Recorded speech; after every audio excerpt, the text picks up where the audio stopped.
funny. What? Oh, Jesus Christ. That is a struggle. Hi, I am Chris Shillington from extrabet.com, and I'm the head of PR here. Now, my middle name, I'm ashamed to say, is Gerald. I was actually going to be Gerald first time up, but my brother's called Tom, and on the way to the christening, someone said, oh, that means you'll have two sons, Tom and Jerry. So luckily, I got away with Christopher. Am I posh? No, actually, that's a shit answer. So I'm going to do something a little bit quirky. My sporting hero is Lance Armstrong. I know it's a little bit of a cliche to say it, but with my love of racing and just bearing in mind what he's done with regards to his life and winning the Tour de France 7 times in a row, I think has never been reached in certainly modern sporting times.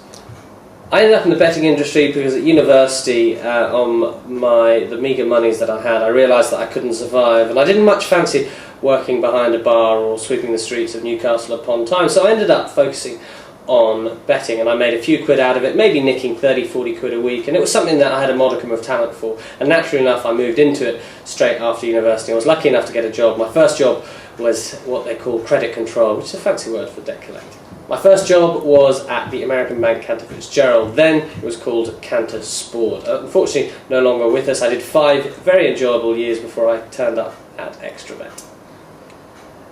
My normal stake, depending on what event it would be around the £200 to £400 mark. If I really fancied something, I might nip into 4 figures, but that'd be a rarity. It's funny because my dad said he saw you having a £5 each way in the Tokyo the other day. I don't really bet on course. Brilliant, you know. That means I'm telling lies, isn't it?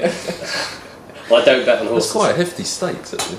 Yeah, but things I bet on are the things I'm comfortable at. I don't really bet on horse racing. You don't? So, no, because I'm not very good at it. If I get a really good shout from the boys, I'll have a couple £100 on it. But you have an enthusiasm for horse racing, though, don't you? Oh, yeah, I love horse racing.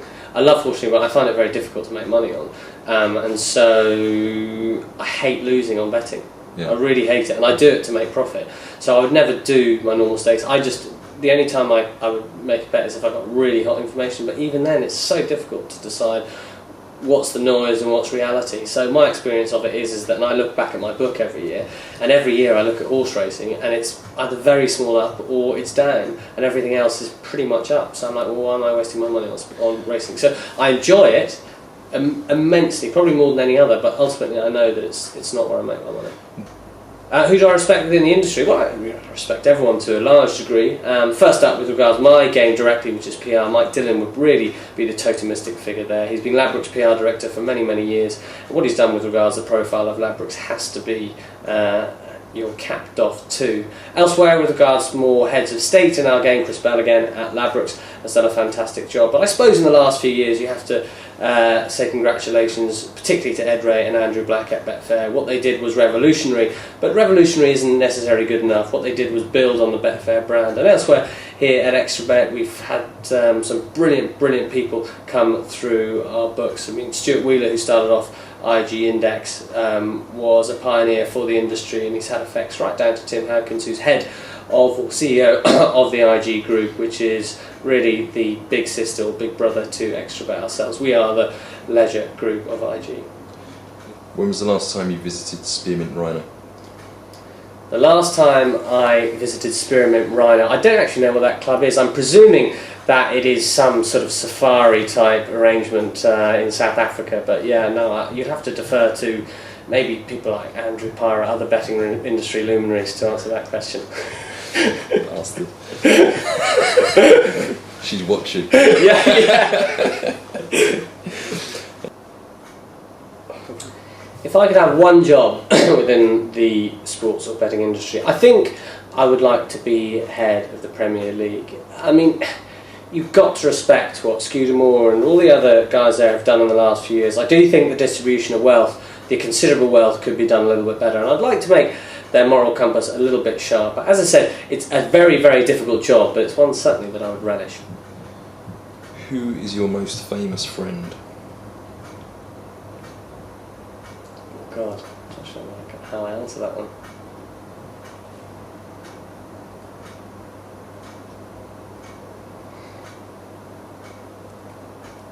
There's a couple of answers, but I don't know if I should give it to them because I know them through the bookie industry.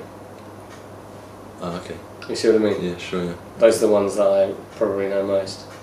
Can I swerve that? Sorry? Can I swerve that? Yeah, you can swerve that. I'll include that, but you can swerve it.